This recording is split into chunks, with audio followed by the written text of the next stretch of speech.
mesures d'engagement ferme et une sérieuse prise de conscience générale qui implique le pragmatisme impeccable.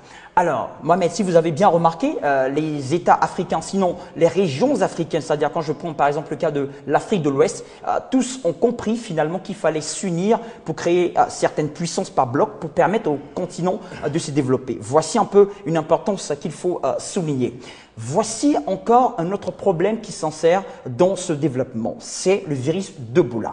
Pourquoi? Parce que Ebola, qui devient un virus qui va sans doute créer une certaine méfiance entre les États africains. Cela veut dire que les différents États, au départ, qui avaient commencé à promouvoir les échanges intra-africains, c'est-à-dire les échanges entre Africains, va du coup stopper parce qu'il va falloir se méfier. D'ailleurs, vous avez vu l'exemple de la Côte d'Ivoire qui a donné des mesures strictes à suivre, notamment pour certains pays, même fermés à des frontières. Alors, dans ce cas, cela devient difficile d'échanger entre pays africains et nous avons recours du coup aux autres continents pour des mesures sécuritaires, tant au niveau de l'alimentation qu'au niveau même touristique. Voilà, et de la vie générale, hein, ceux qui se développent sont d'abord soit des continents, soit des sous-continents ou des grands ensembles. Oui. L'Allemagne, c'est une fédération, les États-Unis, bon, des continents entiers. Les BRICS, par exemple, le Brésil, un sous-continent, la Russie, vous savez ce que c'est, l'Inde, etc., etc. Donc, le morcellement peut être amorcé là maintenant avec ce cloisonnement des pays africains. Donc, le bloc aura du mal à être homogène et ça peut mettre en mal l'émergence économique, hein, émergence en grand ensemble. Vous savez, Afrique de l'Ouest ici, avec la CEDEAO, on était vraiment parti pour l'offensive, mais désormais avec la maladie à virus Ebola, vous êtes sûr qu'il y a une certaine méfiance, comme vous l'avez dit, et je pense que ça mérite réflexion. Aujourd'hui, on en parle certainement, 22 40 12 54, vous allez nous dire s'il s'agit là, avec cette maladie à virus Ebola, d'un blocage ou d'une entrave supplémentaire aux échanges entre les États africains. Fatou, si tu le veux bien, on se revoit dans quelques secondes. On garde le contact. Lundi, maladie à virus Ebola. Obstacle supplémentaire aux échanges entre États africains. Mardi, Afrique, échanges commerciaux inter-États africains. Y a-t-il plus à gagner qu'à perdre? Mercredi, le métissage culturel entre l'Afrique et le reste du monde porte-t-il fruit? Réagissez en direct. On garde le contact sur RTI2. Vous avez enfin la parole. 22 40 12 54 pour intervenir via le téléphone. Si vous nous suivez entre midi et 2, le sujet est le suivant. Est-ce que vous croyez que la maladie à virus Ebola est une entrave supplémentaire aux échanges entre les États africains? Vous avez qu'à nous appeler à ce numéro 22 40 12 54. Et si vous nous appelez de l'extérieur, de l'étranger, vous précéderez ce numéro du plus 225. Et si vous êtes perdu, vous pouvez voir au bas de votre petit écran le numéro qui s'affiche précédé de l'indicatif de la Côte d'Ivoire. On va déjà passer la parole à nos différents invités, commençant par Aristide Nkenda. Est-on d'accord avec le préalable qui dit que les pays développés appartiennent à des grands ensembles? Oui, Mohamed, tout à l'heure, Patrick Djakan le disait, le thème technique, c'est le modèle de développement de l'intégration. C'est-à-dire qu'au moment où on ne peut pas développer une politique d'intégration sous-régionale des maladies comme celle qui nous fait vaciller en ce moment, la maladie à virus Ebola, vient donc être un frein supplémentaire aux échanges. Parce que le modèle de développement, c'est un modèle d'intégration. Il peut être économique, culturel, sociétal et ainsi de suite. D'accord. Alors, vous répondez donc par quoi? Oui ou non, c'est une entrave supplémentaire? Mais bien évidemment, quand vous voyez qu'aujourd'hui, les dessertes des compagnies aériennes, il y a des pays qui n'acceptent plus la desserte de certaines compagnies en provenance des pays touchés par la maladie, et aussi les compagnies de ces pays-là n'iront pas desservies dans les capitales de ces pays-là. À partir de ce moment, les frontières terrestres et même maritimes, même les frontières aériennes sont fermées pour beaucoup de pays. Il y a fermeture de frontières, donc il n'y a plus échange. S'il n'y a pas échange s'il n'y a pas mouvement de personnes, il ne peut pas avoir mouvement commercial. Très bien. Diop. Il peut y avoir des mouvements commerciaux. Voilà, très bien. Diop, entre la création des grands ensembles, vous l'avez remarqué, l'offensive était généralisée à un certain moment ici, en Afrique de l'Ouest, avec le mouvement lancé par les chefs d'État pour qu'il y ait la CEDEAO des pays, mais aussi la CEDEAO des peuples. Là, on a comme un couteau dans le beurre, là, maintenant. C'est pas sans conséquence. Oui, c'est là qu'on voit la fragilité de nos unions. Entre nous, quand il y a la guerre, on voit que l'union n'existe presque pas. Et là, le virus vient de nous prouver une seconde fois. Aujourd'hui, moi, la grande question que je me pose, après qu'on s'est protégé, on a fermé nos frontières, qu'est-ce qu'on fait pour aider les autres? Parce que c'est bien de s'isoler, mais tu t'isoles jusqu'à quand? Pendant que la maladie est à ta porte. Donc aujourd'hui, je pense que l'Afrique aurait intérêt à se mettre ensemble et puis régler le problème du Libéria et de la Guinée. On ne peut pas continuer à boucler nos frontières et sans toutefois aider les autres à régler le problème. Parce que tôt ou tard, ça va arriver. Puisque c'est à côté de nous, c'est à nos portes. Donc on ne peut pas continuer à assister. L'autre chose, il y a des pays comme la Guinée aujourd'hui qui ont commencé à prendre leurs responsabilités. J'ai vu le président de la Guinée avant-hier qui demandait de faire le point avec les institutions, où ils ont pris ils ont établi des règles à l'aéroport. On dit si tu as plus de 30 degrés de fièvre, tu ne quittes pas la Guinée. Donc, quelque part, aujourd'hui, on doit passer à l'étape suivante. Aujourd'hui, on n'avait pas de possibilité de se protéger. On n'a pas pris des mesures. Maintenant, on a pris des mesures. On s'est protégé. Il faut passer à l'autre étape. L'autre étape, c'est quoi? C'est s'ouvrir. Mais comment? Avec des règles. Ouais, en allégeant. Oui, en allégeant les choses. Et en se réunissant pour trouver des solutions pour régler le problème. Parce que le fait de rester dans notre bloc, on a déplacé juste le problème. Le problème, c'est séduisant, mais ça ne résout pas le problème. Ça ne résout pas le problème. C'est qu'on va faire. L'Europe nous a donné un bel exemple en la matière. Lors de la crise financière, la Grèce a été soutenue. Je pense que les choses commencent à se stabiliser là-bas maintenant. Et puisque on est dans la même copie, je pense qu'il est temps de mener des réflexions communes. Seydina Chérif Ahmed aurait quelque chose à ajouter tout en rappelant aux téléspectateurs qu'ils peuvent réagir au 22 42 54. Si oui, la maladie à virus Ebola est une entrave supplémentaire, vous nous appelez, vous nous dites. Et si vous avez quelques idées pour que malgré, je vais dire, ce cloisonnement par rapport à l'ensemble que nous formons en Afrique de l'Ouest, qu'est-ce qu'on peut faire? Voilà. Est-ce qu'on peut échanger quand même, malgré le cloisonnement de différents pays? Seydina. Oui, je suis panafricain parce que je suis convaincu que c'est l'union des États africains qui peut donner la force à l'Afrique. Parce qu'individuellement, on ne peut rien contre les Occidentaux, bien contre nos concurrents. Donc, j'avais dit ici qu'en Côte d'Ivoire, il y avait la paix. En Guinée aussi, il y avait la paix. Au Libéria, il n'y avait plus de guerre. Le Nigeria était devenu le premier pays puissant africain. Et que subitement, il y a la crise d'Ebola qui surgit. Donc, j'avais trouvé ça comme une coïncidence douteuse. Alors, donc aujourd'hui, vous êtes convaincu avec moi qu'il y avait une mission derrière cette crise Ebola. Il y avait une mission. La mission, c'était quoi? Parce que ça a été annoncé que bientôt, à l'horizon 2020, l'émergence, la CEDEAO aura sa monnaie. Ah d'accord, ça oui, c'est... Oui, je pense bien que le président même, c'était le président même ivoirien qui avait lancé ça. Je pense que l'un de ses discours... Là, on va mettre Aristide à vos tous là maintenant. Si, qu'à l'horizon 2020, il aura une monnaie unique. L'émergence, on a entendu. Voilà, oui, l'émergence, unique, parce qu'ils sont convaincus que sans la monnaie unique, sans notre propre monnaie, on ne peut pas avoir de l'émergence. Parce que je m'excuse, de quoi s'agit-il? Nous pensons que le thème d'aujourd'hui, c'est... Non, je suis là comme toi aussi. Donc je sais ce qui se passe. Qui parle d'école? Non, pour te dire que je connais ce qu'ils sont en train de dire. Oui, mais je sais, s'il te plaît, laisse-moi aller au bout de mes idées. Oui, mais il faut qu'on reste dans le sujet. S'il te plaît, laisse-moi aller au bout de mes idées. Très bien. Donc, il trouve seulement que vous avez... Voilà, on parle de vie économique. Vous faites de la fiction. C'est vous faites de la fiction. Je sais de la fiction. S'il te plaît, je ne fais pas de fiction. Ce que je dis, je confirme. Mais vous confirmez sur la base de quoi? Ça a été dit qu'à l'horizon 2020, il aura une monnaie. Mais je viens. Le virus Ebola a quoi à voir avec l'économie? On parle de l'économie là. On parle des choses, on parle de l'économie. Ok, c'est votre développement. Donc je sais ce que ça dit. Donc, vous terminez votre développement. Je vais dire que c'est en s'unissant qu'il y aura développement. Et l'union est en train d'être détruite par la fièvre Ebola.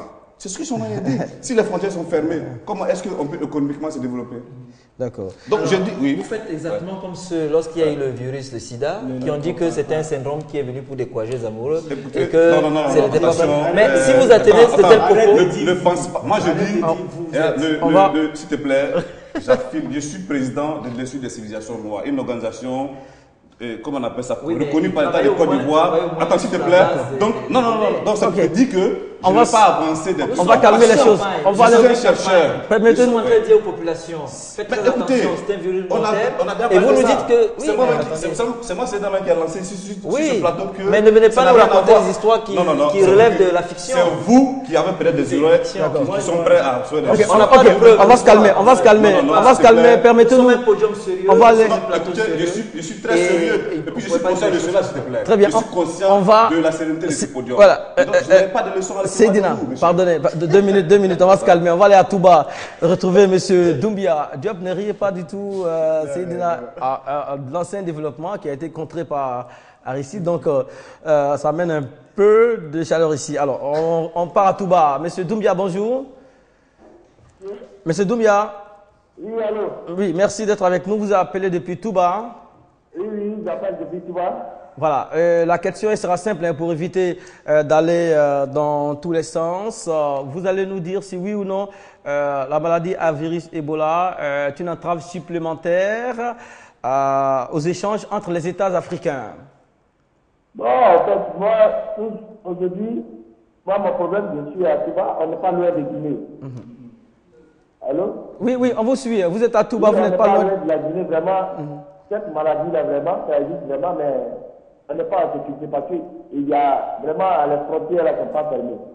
D'accord. C'est pas fermé. C'est une information que vous nous donnez, mais Diop a soulevé cette inquiétude ici. Chacun doit faire son travail. Il a dit, si vous êtes aux frontières et que vous laissez passer une personne, pourtant cette personne n'est pas autorisée à rentrer sur le territoire, vous vous mettez vous-même en danger. Alors, en quoi je vais dire, cette maladie devient une entrave aux échanges entre les États, M. Doumbia? Donc, vous avez parlé de votre situation géographique, on l'a saisi. Parlez-nous alors de la dangerosité de cette maladie dans les échanges, par exemple. Non, cette maladie est vraiment dangereuse parce que, y compris que dans les centres d'hôpitaux, de là-bas, il n'y a rien. Il n'y a rien pour pouvoir sauver les personnes. Moi, aujourd'hui, je suis là-bas en vacances, je dois revenir à Abidjan, mais c'est pas sûr que je finisse mon séjour là-bas, il faut que je rentre. Parce que, pas plus tard qu'hier, dimanche, ils ont pris au moins une douzaine de Guinéens qui sont rentrés. Bon, aujourd'hui, c'est bien que les gens parlent de ça, parce que c'est très, très, très, très dangereux. Moi, c'est la partie là seulement qui m'effraie. Parce que cette maladie, elle existe vraiment. D'accord. Il y a des mesures qui ont été prises. Je pense que les autorités ont le sens en éveil concernant la protection du territoire et de la population. Merci beaucoup. 22 42 54. D'autres intervenants. Nous parlons de la maladie à virus Ebola, son impact sur les échanges entre les États. Diop, vous allez avoir l'intervention intermédiaire. La courbe est montée tout à l'heure entre Seydina et Aristide. Moi, ce que je voulais dire, c'est que dans toute discussion, c'est des idées différentes. Donc, chacun a sa façon de voir les choses et chacun défend ses idées selon ses arguments. Donc, c'est vrai qu'on allait vite.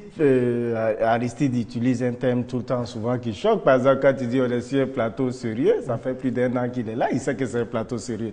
C'est pourquoi il est là. Mais pour dire que... Vous jouez les avocats Non.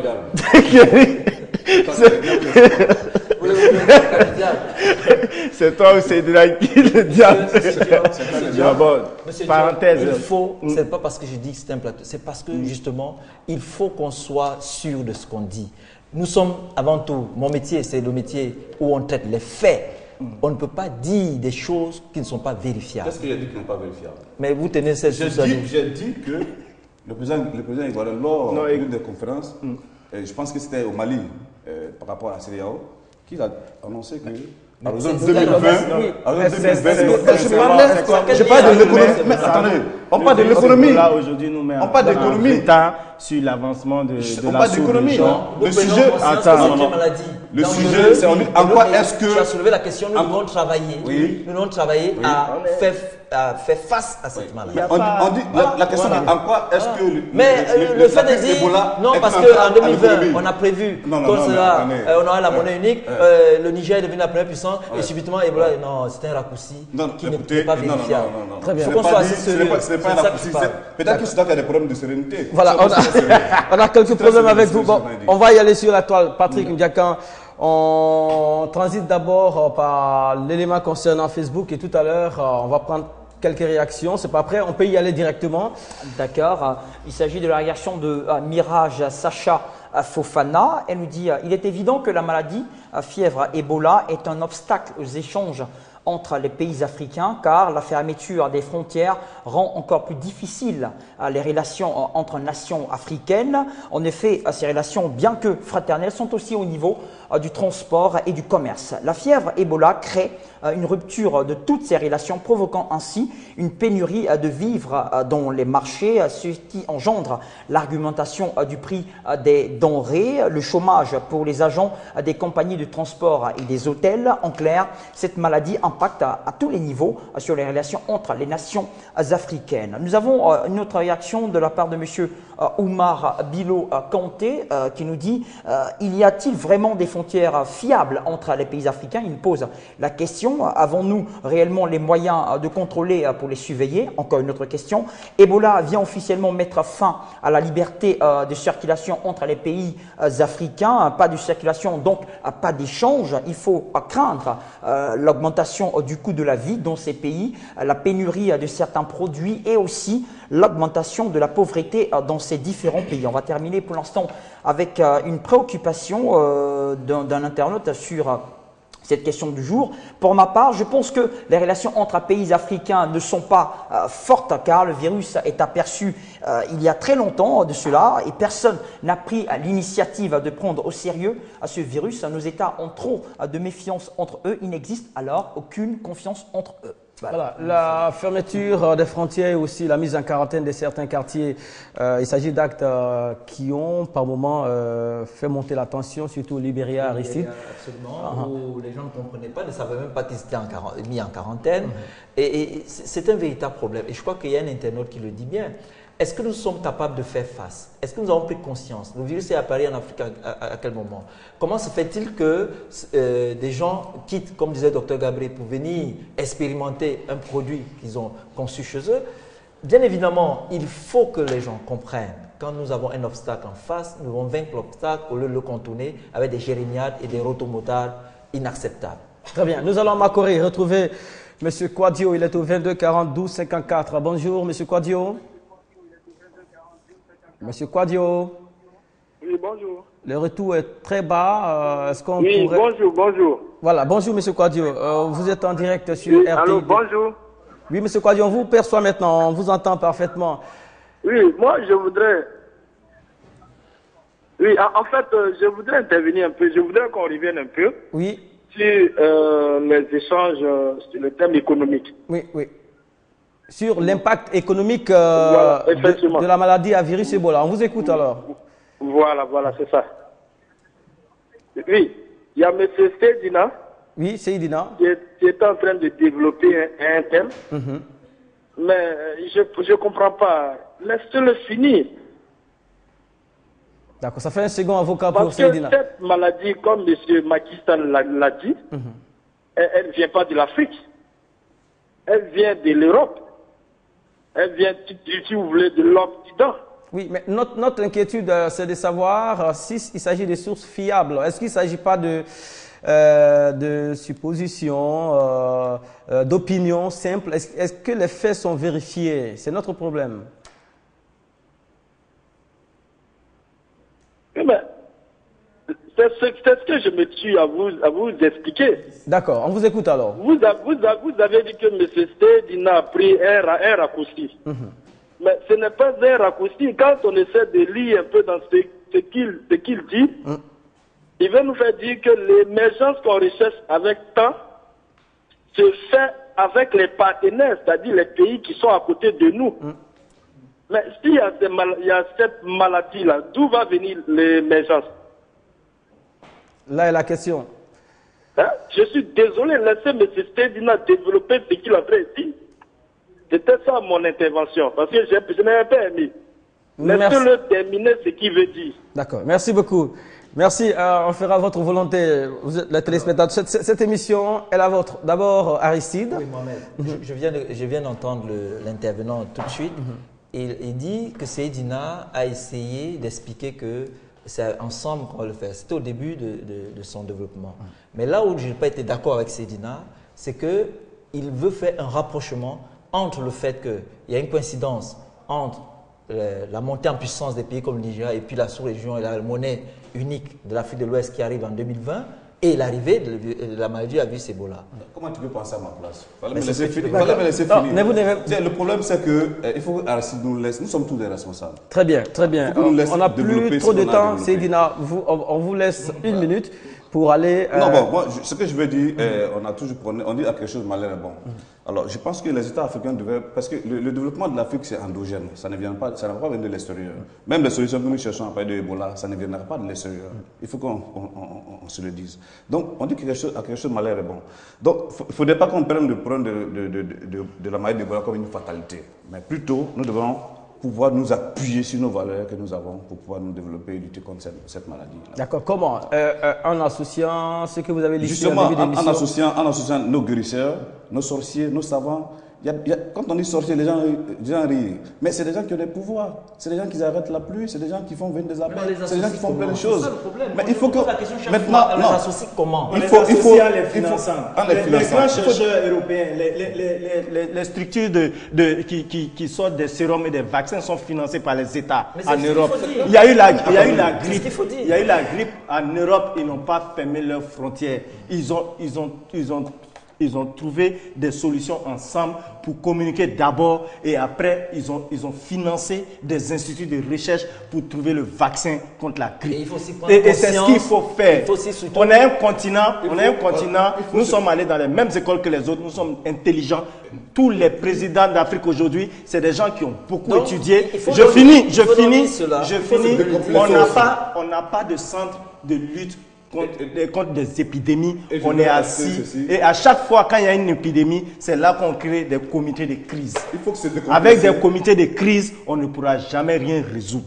C'est ça la vérité. Il faut se décomplexer parce que les sorciers, c'est une réalité. Nous savons très bien que c'est des gens qui ont des pouvoirs. Il faut se décomplexer, il faut le dire. C'est vrai, mais l'autre problème, c'est de savoir distinguer un bon sorcier d'un mauvais sorcier. Non, mais quand c'est comme ça, c'est nos dirigeants qui prennent les responsabilités. Ils lancent un appel aux sorciers. Très bien. Et ce que Diop vient de dire, par exemple, c'est pas faux. On l'a réussi militairement par la mise sur pied d'une force d'intervention en cas de crise. Il faut prévoir des cellules de crise en cas d'épidémie de ce genre. Ne serait-ce que chaque pays paye lui-même son chercheur. Et on les met quelque part où ils vont commencer à étudier tous les virus qui sont passés en Afrique. Parce qu'on te parle d'Ebola depuis 1976.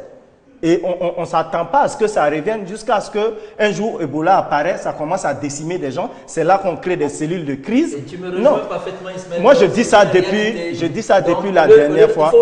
Il faut prendre conscience que c'est une réalité au lieu de donner l'impression que c'est quelque chose qu'on est venu nous jeter sur le... On est tous d'accord avec ça. On n'a même pas les preuves de ça. C'est toi qui n'as aucune preuve. Très bien, très bien. On va revenir tout de suite. Nous avons un élément pour vous qui présente en tout cas l'impact du virus sur la sous-région et par extension sur le continent. L'inquiétude redouble face à l'épidémie d'Ebola qui s'étend en Afrique. Le Nigeria, le pays le plus peuplé du continent, a annoncé son premier cas confirmé sur son sol. Un Libérien est décédé dans un centre sanitaire à Lagos, la capitale économique. Le pays a placé tous ses ports et aéroports en alerte et la principale compagnie aérienne a suspendu ses liaisons avec le Libéria et la Sierra Leone. L'épidémie en cours depuis le début de l'année a déjà fait plus de 670 morts selon l'OMS. Elle s'est déclarée en Guinée avant d'affecter le Libéria puis la Sierra Leone, 3 pays voisins. Au Libéria, une ONG américaine a placé en quarantaine 2 Américains dont un médecin engagés dans la lutte contre l'épidémie et qui ont été contaminés. Le département d'État américain a immédiatement réagi en précisant suivre au plus près l'évolution de l'épidémie. Washington affirme renforcer son soutien logistique et sanitaire aux pays touchés, tout en s'inquiétant d'une possible propagation comme un feu de forêt. Le problème de cette fièvre, c'est qu'il n'existe aucun vaccin. Le virus Ebola se transmet par contact direct avec les fluides corporels ou les tissus des personnes ou des animaux infectés et le taux de mortalité est très élevé. Et c'est désormais la Sierra Leone qui inspire les plus fortes appréhensions. Selon Médecins sans frontières, elle est devenue le nouvel épicentre de l'épidémie. La suite, on la connaît. Hein. Les Américains contaminés ont été guéris et des Occidentaux contaminés, un seul cas de décès. Un seul cas de décès. Patrick, on va prendre quelques secondes avec vous et tout à l'heure, on va donner rendez-vous aux téléspectateurs pour demain, là où on parlera des échanges inter-États. Pourquoi les renforcer? Pour aller vers l'émergence. On vous écoute, Patrick. Alors, nos internautes soutiennent vivement la réaction de Seydina. Voici un qui s'exprime en disant, il s'appelle Di Maria Assissé, il nous dit « La maladie à virus d'Ebola n'est pas un obstacle supplémentaire aux échanges entre États africains, mais plutôt un combat auquel les États africains doivent participer médicalement afin de lutter contre cette maladie à virus Ebola. Combat médical. » Voilà. Merci beaucoup. On a rendez-vous demain 13h15 en temps universel. Merci beaucoup à Diop. Vous serez là demain, c'est clair, Diop. Merci à Aristide Kenda, ça a bien chauffé. Je serai là et on lui a donné la parole pour qu'il achève ce qu'il a développé, il n'a pas pu. Je respecte demain, il va le faire. C'est un fils de Dozo, il le fera. Il le fera demain. Merci Seydina, merci beaucoup. Merci tout le monde. Merci. Merci à Patrick Ndiaka, merci. Voilà, cette émission a été réalisée par Fatou Koulibaly. On salue avec elle toute l'équipe de télé qui a travaillé. Maurice a fait le son. Kitendio était au magnéto. Victoire était là également. Les images étaient l'affaire de Bonfils, Madame Dendane Khadidia et Monsieur Ibrahim. Demain 13h15 en temps universel. Les programmes de RTI2 se poursuivent. Au revoir.